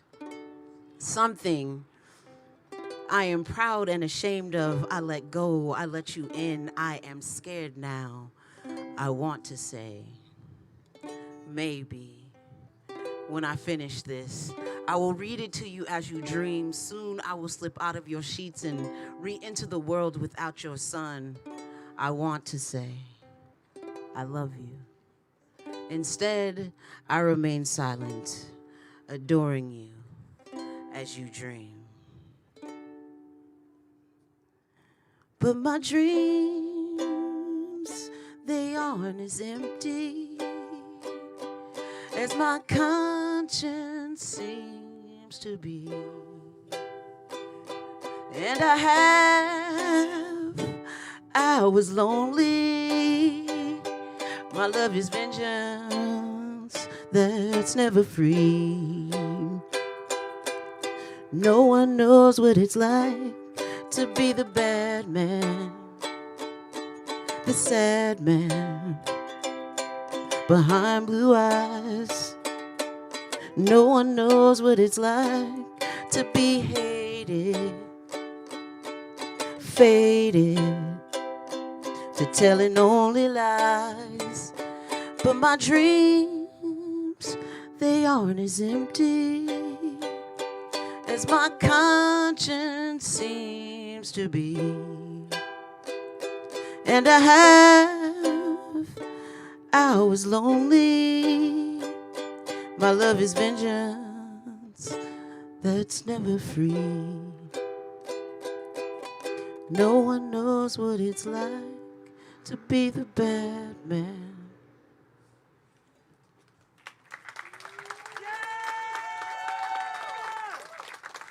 I got one more for you. Is Sean still here? No. Okay, here you go. All right. Anyway, so when Nazila and both Sean came up, the real deal is down the street on Shattuck used to be Dorsey's Locker. All right. And Dorsey's Locker, 1997, 98, 99. This is where Sean, Nazila, and myself ended up meeting up. Dorsey's Locker was like the Apollo of the slam scene back then. I mean, when it was a circuit, it was a real circuit. There were about 6 or 7 places you could go Sunday through Saturday. Okay, every day of the week there was somebody's open mic, somebody's something, even before slam. Okay, and so in that history of stuff, you have people and poets who do or have like kind of piggybacked off each other, and it was a compliment to kind of like challenge yourself to write in a similar style or fashion as someone else. And one of the things that happened is Sean and he has a poem about basketball, and I had lyrical supervillain. And I love doing this poem because it is my first slam poem, but it's one of my favorite pieces because it features all of the superheroes and their powers, okay? And so I took something that I thought was crafty. I wrote this poem in 1999 and really completed it in 2000. And so this poem is 21 years old, but it is like one of my favorite poems ever. And I just want to give it credit because it will still do what it's supposed to do if I take it to a slam. All right?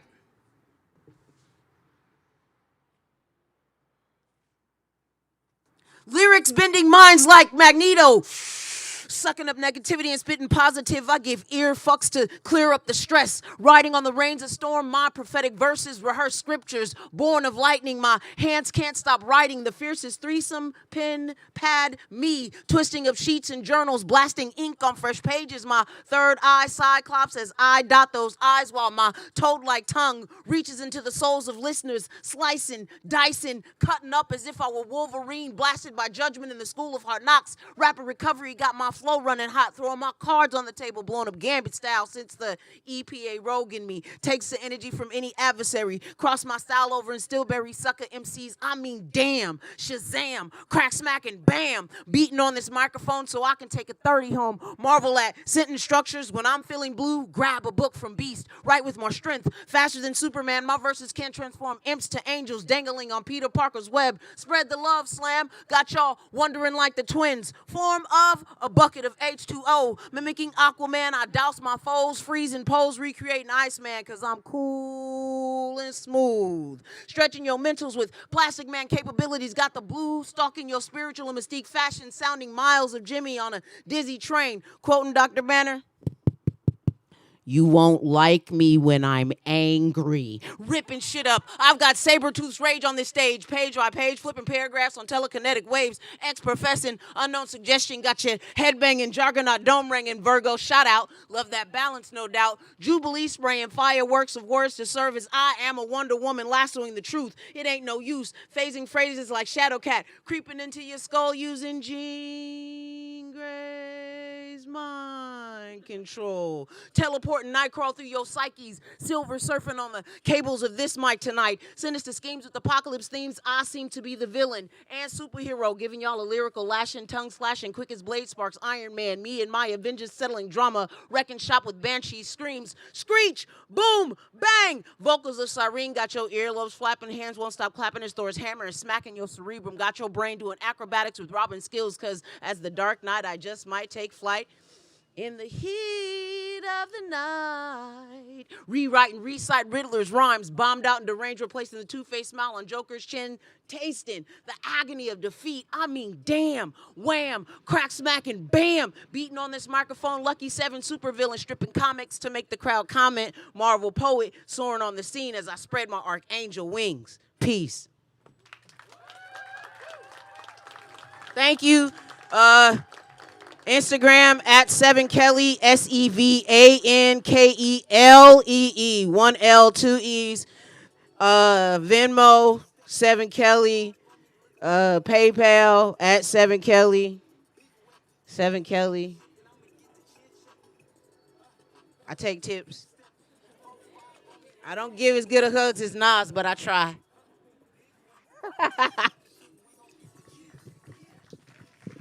Thank you so much.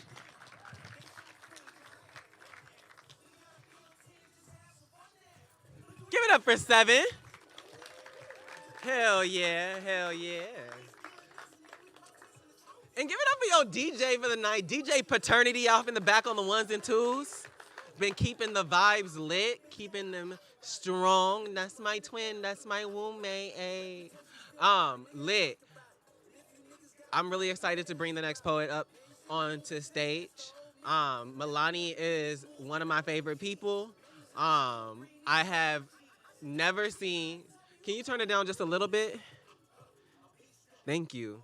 I have never seen somebody champion youth rights, champion for black youth, champion for black youth in Berkeley Unified School District in the way that I have seen Milani step up for her people, step up for women, step up for marginalized people in general. Like Milani in both her art and her practice is like embodies the phrase, all of us belong here.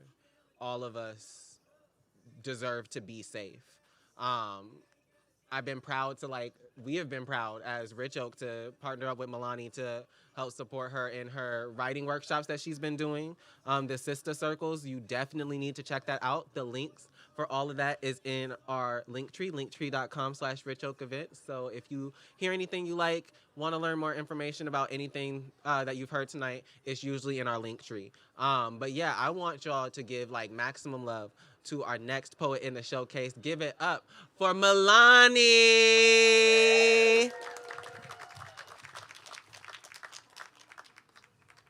Oh, I'm so short. I don't think I can make it on here.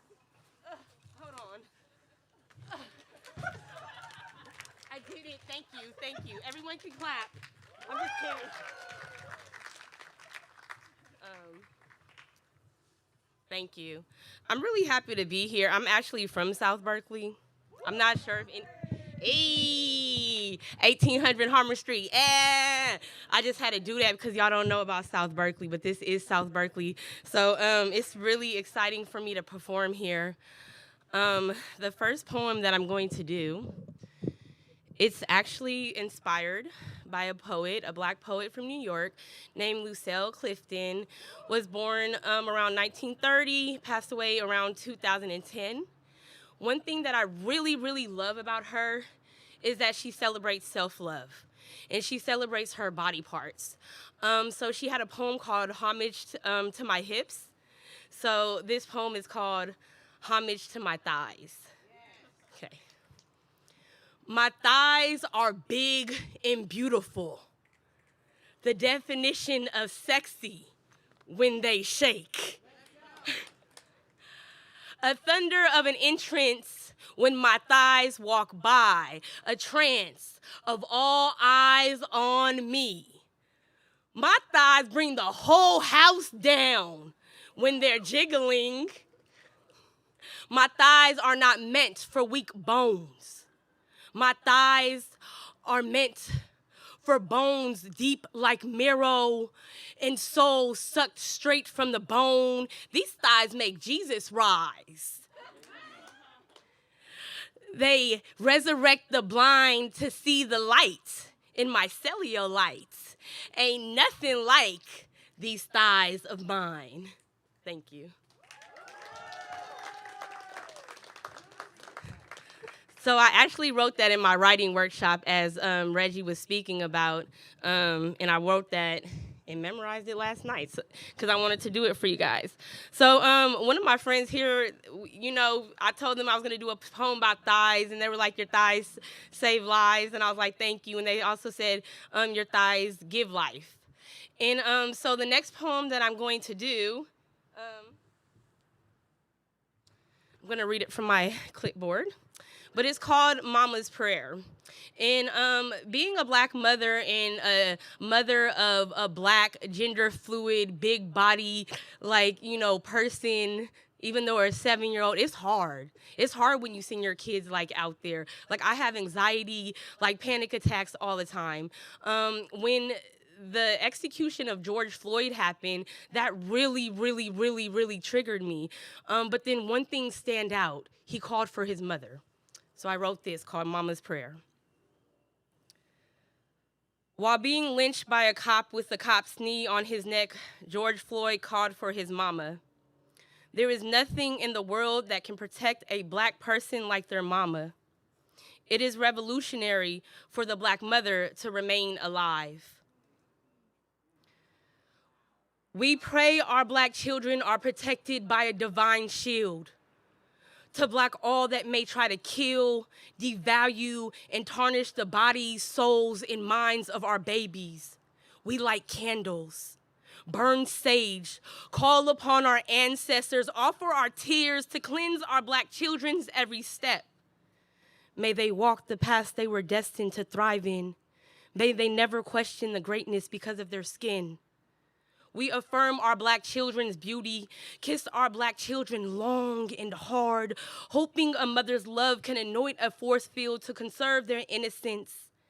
May our black children return home alive and not in caskets. May we kiss them again while they still breathe. How delicate the adolescence of a black children in America, where black is synonym to villain. We pray that our children are allowed to be children without repercussions. May our black children's gifts be nourished into powers to change the world, untainted by America's racist ideologies. We meditate, light incense, burn sweet grass to heighten our vibrations, visualizing our prayers manifesting into reality, keeping our black children safe.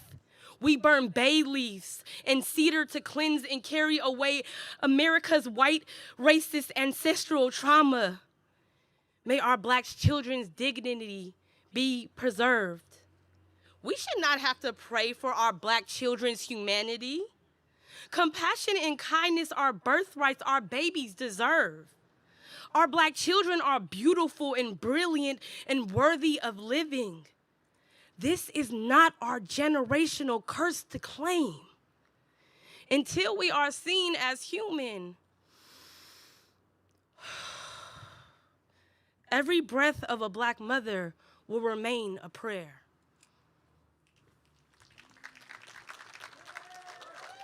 I said that it is revolutionary for the black mother to stay alive. It's revolutionary that we exist, yet we always put ourselves on the front lines.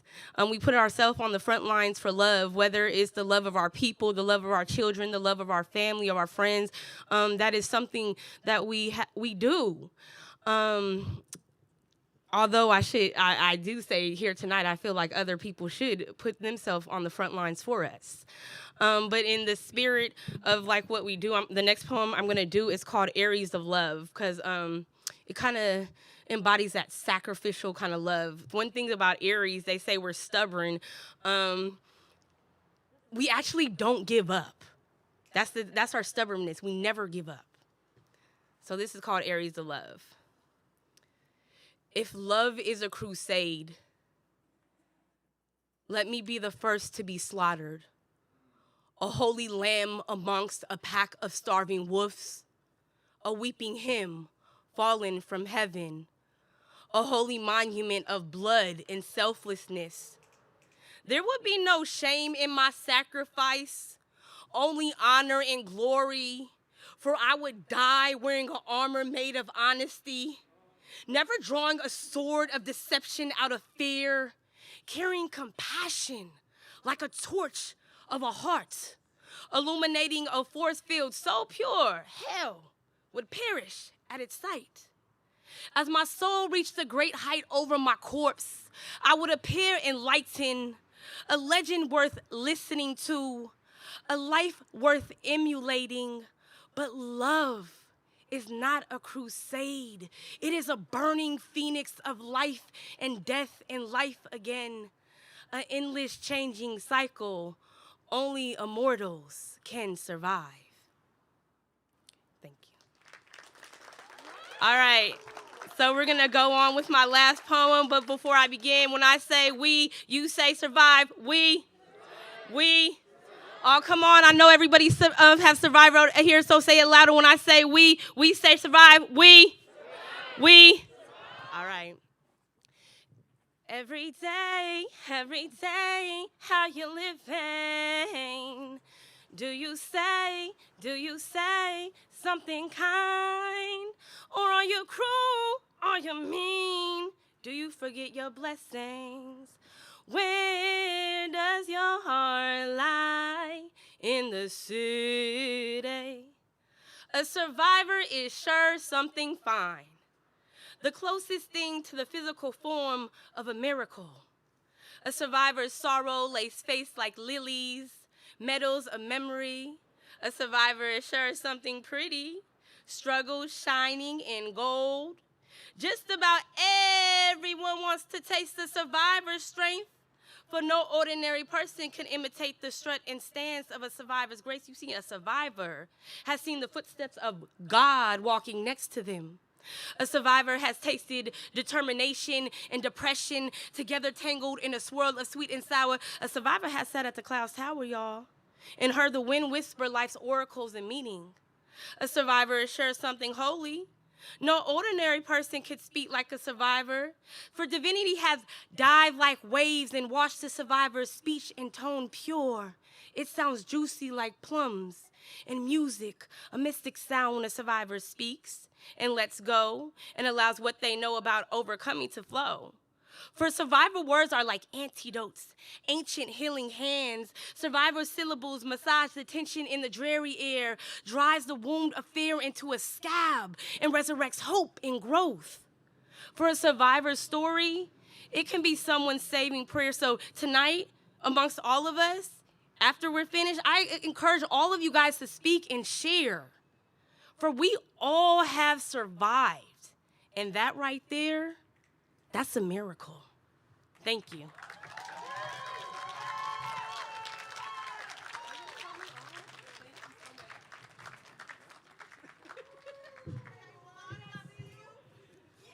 Give it up for Milani. Come on now. I don't know if you can see me in the back because, like, these lights are kind of mad blinding, but, like, there are a few of us in the back where you said some shit and we just, like, literally fell out. Like, knees went weak. I think I had a heart attack a couple times. Or maybe my heart was just stopped beating because it was making too much noise and I couldn't hear what you were saying. But damn, thank you. We have one more person left in this showcase. I'm really, really, really excited for this last person. Bree Blue has been is another Berkeley native, is another person that breathes and lives for Black people in this city and literally everywhere. I mean, I've seen her advocate in the classroom. I've seen her advocate on stage. She is one of the most empowering speakers in the Bay Area, period. Don't argue with me on that. You're about to see why, and you're going to be proven wrong. I can promise you that, because she has a voice like no other. Like, it makes me want to go back. It makes me almost want to go back to church. Not quite, because there's trauma. But she makes me think about it. She makes you think about it. So I encourage you and low-key demand that you give the maximumist, if that's a word, amount of love for your last poet in the showcase. Give it up for Bree Blue. You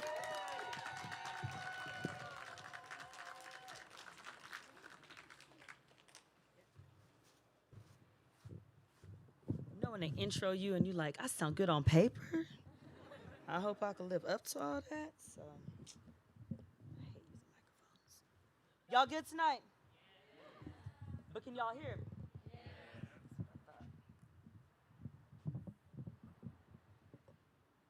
So I oh shit.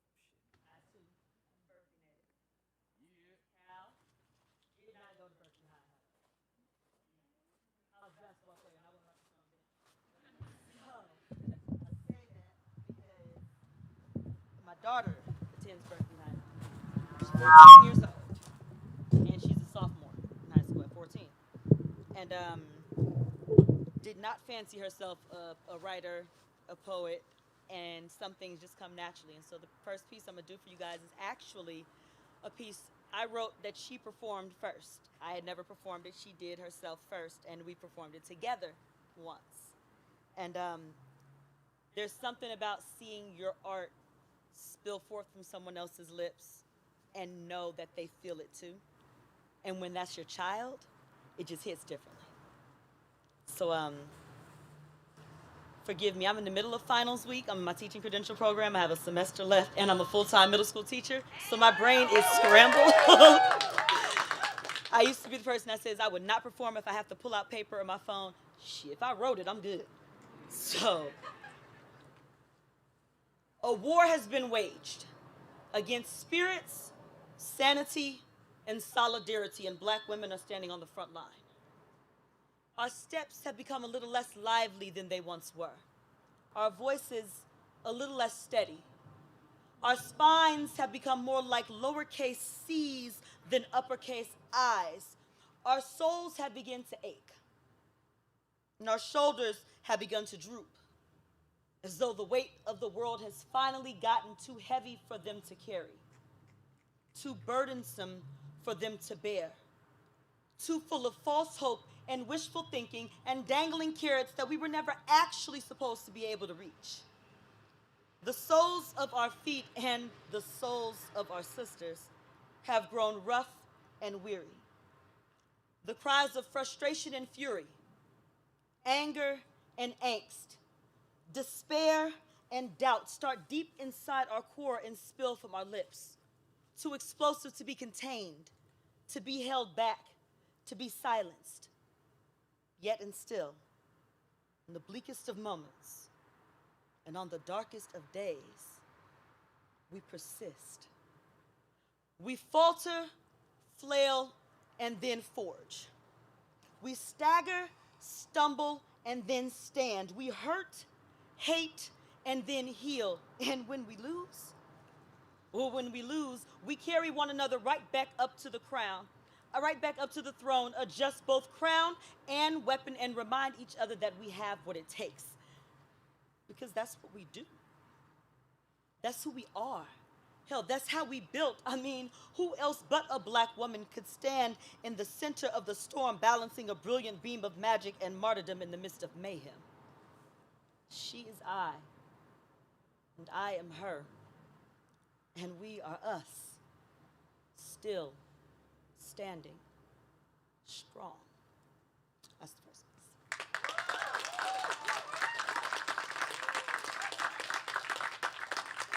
So at the time, she was an 8th grader at Longfellow in Berkeley. So to hear that come out of my 8th grade child's lips during the Black History Month program they did, it meant something to me. And it reminded me how much words do have the power, not necessarily to heal everyone, but to have the power to make you remember your voice is one that should be heard. And the next piece I'm gonna do, I've done once before, and it took a lot for me to do it. And I was just talking to somebody at the front, I pick and choose the poems I think I'm gonna do, and then I get to the event and I'm like, yeah, no, I'll scrap that entire plan. Because, you know, they say you have to read the room. You gotta read what you feel when you walk into a space. And if you're so dead set on doing what you plan to do, and that's not what comes over you when you're in front of, then it doesn't work. So for me, being heard in the midst of feeling like I can never speak certain things aloud, that's what's cathartic to me. That's what's poetry to me. That's what's being an artist to me. And it's often the things that are the hardest to say in front of people who know you, that once you get on the mic and say them, it leaves a little bit off of your shoulders. So it's peers and predators.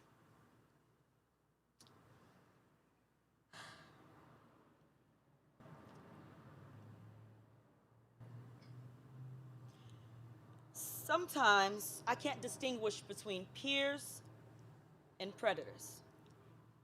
They all start to look alike in my nightmares, so I stay awake, only to conjure them up in my daydreams. Consuming drinks with artists who spike sips with ill intent has been known to turn poets into police reports they never filed. My microphone testimonies must look like easy targets to calculating eyes. Must look carefully constructed, staged. Hell, presentations so well rehearsed, many believe it was the same, many never believe it was the same victimized me. After all, y'all, a woman shrouded in emptiness cannot possibly be this full of life, of strength, of hope. But still they watch. If for no other reason than to find out how to shatter my unbroken spirit. Hell, if they want to see a disappearing act, they should have watched me tuck wishes for second chances between a concave torso and a crescent moon spine, saw me origami fold inside myself. Abracadabra. Nah, this black girl magic is now smoke and mirrors. Distorting images, so now I have difficulty telling the difference between performers and pretenders. When did my free speech become an open invitation? Become a get-out-of-jail-free card, become admission to a show I never knew I was starring in. But see, he pressed tequila shots to my lips like communion to Catholic tongues. Mine parted on cue.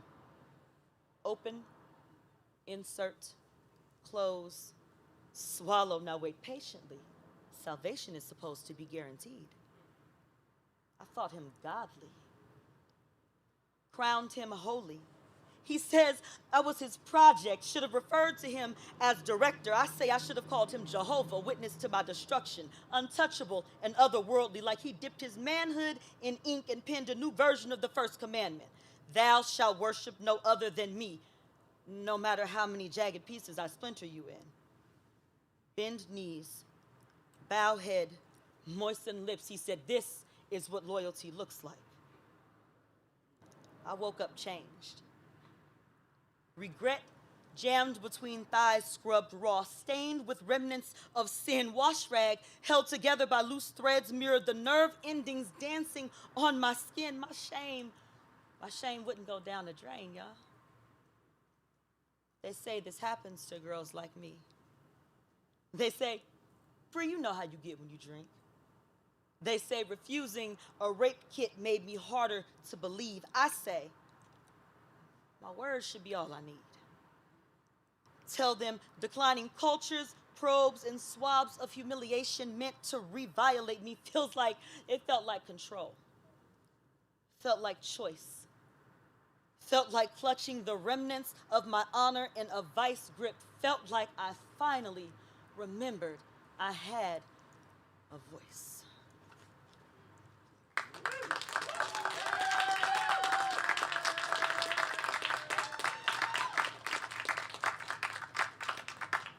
And I I think I only had 2 pieces, right? 2? What? I have time. Oh, don't tell me that. Don't tell me that. No, I was like, oh, I'm trying to end it on a lighthearted note. Ew. So I don't really do lighthearted pieces like that. I'm not even gonna lie, but I tried, and then I'm like, when you try to write something light and you don't write light, then it's contrived. So I'm like, well, how can I be positive and not heavy when so much of my positivity comes from surviving pain, comes from turning victimhood into victories? It comes from being a survivor, meaning you've survived something. That don't mean I'm all the way on the other side. It just means I'm not in the same thing I've been in. And so I think I will actually just end it with a piece, if that's okay. Yes? Because I'm finally, and if I say it in front of people, maybe I'll do it. I'm finally getting ready to release my first non-poetry book. And it is Advice and Anecdotes. And it's specifically geared towards women and female identifying or woman identifying people, but really people. Because as a woman, I feel like we kind of target things for us and then realize it speaks the same to so many other people. So I just know it speaks to me. And it is 125 pieces of advice and remembrances of how much you glow and how much you need to continue to glow to grow.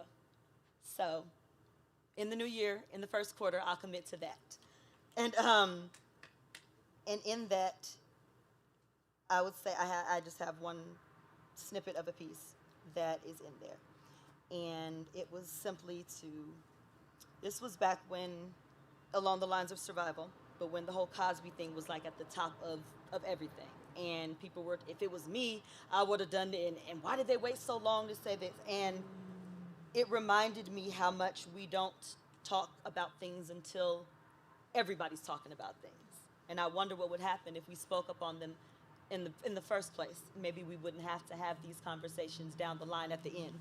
Maybe we wouldn't be talking about what if, or what I would have done, or what you would have done, if we can talk about things before they're happening so that they don't have to happen. And so just in the snippet of what I talked about, I had said simply that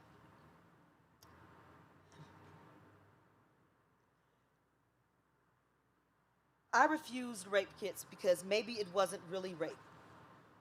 Maybe it wasn't, since I blacked out and don't remember details, and being found half conscious in a hidden stairwell with no underwear on probably was a result of me choosing to engage in destructive behavior, right? No.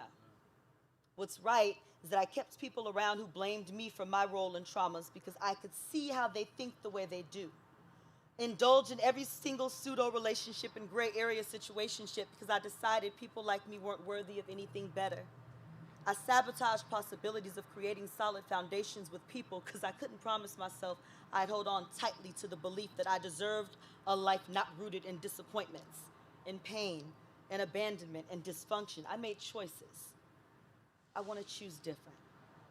I've always been like this, so don't expect me to become anything else. These are all cliches. Someone asked me recently, when was I going to choose to move forward? I took offense. How can you expect me to move forward? How can you expect me to live as though I didn't have this pain coursing through my spirit every time I breathe? The better question is, how can I expect to live if my existence is rooted in trauma, is rooted in pain, is rooted in what was?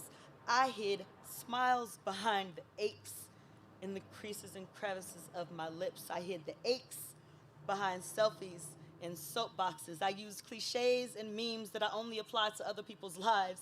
I try to fix them as though their fading scars can somehow become mine. I can see why some of y'all act the way you do. I give you the ammunition. And this tumultuous state of being is why reading so many of your posts and hearing the ambivalence in your voices and seeing how callous and disrespectful so many are to women just like me pains me so much. It is why I can say with conviction that you are worthy of my time. You are worthy of your time. You are worthy of their friendships, of their love, of their patience, of their forgiveness, of their ability to see you as you are. But more importantly than that, You are worthy of looking yourself in the mirror, of no longer looking past your reflection, but looking at your eyes. Stare at yourself and ask yourself, it took me all this time, but why? You matter. Believe it. Thank you, guys.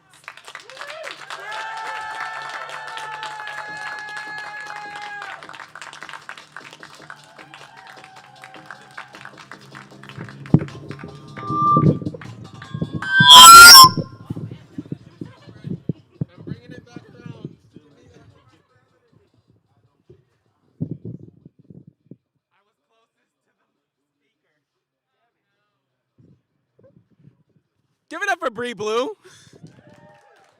And keep that round of applause going for every single person who touched this stage tonight. And keep that round of applause going for yourself enduring the winter cold to be here to support poetry here in South Berkeley. Thank you so much. I don't know if you knew this, but this was our first time doing this in this space, in this style, with these people. And I would say it was pretty damn good. I'm so excited for what the new year is going to bring. I'm so excited that you are all here with us. We do have one more in-person show this year, the Oakland Poetry Slam. That is December 21st at Luca's Tap Room. December 21st is the day after my birthday, so if you want to get drunk with me and like do some like lit-ass Sagittarius shit, come on down to Luca's Tap Room on Tuesday, December 21st, and it's going to be a great time. We have another Bay Area legend, Joyce Lee, featuring. Yeah, so you don't want to miss it. Thank you so much for being here. Thank you so much for supporting us. As always, I hope you get home safely, and we will see y'all all next time. Thank you.